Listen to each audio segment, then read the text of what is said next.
And look at this, through the magic of teleportation, or maybe just walking a few steps here at the Mika Motorcycle Auction, we found one a little bit cleaner. And Clay, this is something that we see. You never know what you're going to get here. Some guys, just like at your show, the Moto Nexus show, we saw an H2 that was filthy dirty. Some guys don't even believe in cleaning them because they want to keep them that original. The comeback to that, by the way, something I think my dad and a few others said about that H2 is it didn't come with the dirt from Kawasaki. But come take a look at this one. This is certainly a bike that I want to give a nod to as my number 2 pick. It has a special footnote in history. First liquid-cooled motorcycle from Japan, affectionately known as the Waterbuffalo.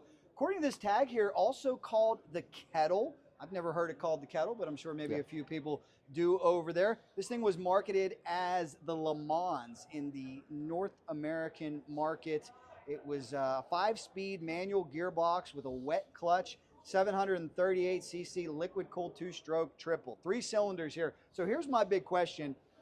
Will this ever even remotely approach an S2, an H1? I'm not even going to say H2 because I don't think it'll ever approach an H2, but it is significant. It is a 2-stroke. It is a triple.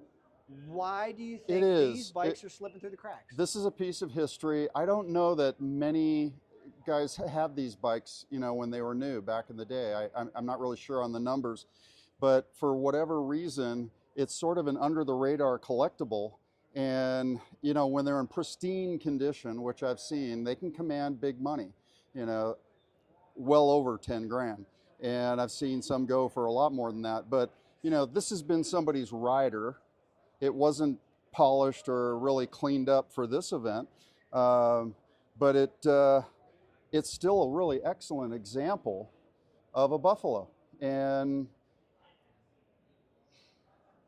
it could surprise us on the auction block. It could really surprise us because the paint and body work, and it looks mechanically fine. It's just cleanup work to make it, you know, a Taco Tuesday winner. I love it, guys. It is my number 2 pick. It is a piece of history. First liquid-cooled bike from Japan, the Waterbuffalo. So what is number 1? What's Jack going to pick? And by the way, before we get to number 1, leave me your thoughts down below if you've ever had any of these bikes. Again, we want to hear those stories. We want to hear about your favorite Suzukis. What did I get? What did I miss? Subjective list. What am I going to put at number 1? Let's go find out.